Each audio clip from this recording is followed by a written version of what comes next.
Hello guys, welcome back to my YouTube channel. Please do not forget to subscribe to the channel and like the video. Coming up on Umkhokha on Monday, bring back my children. In the dead of night, Umthembu appears to Siphamandla and commands him to bring home the scattered flock before the leaking divorce strikes. Mamzobe insults Manzimande in the worst possible way. Kapsile and Lwazi's love is threatened.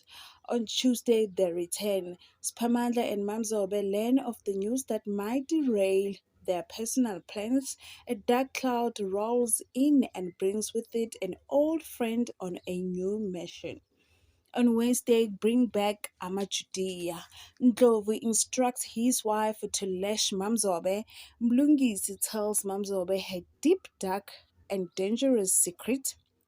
On Thursday, trapped in the closet, Ndlovu has exorbitant demands on Zamcolo for his cooperation. Sibusiso visits Siphamandla unexpectedly and Gabsile gets trapped in the closet.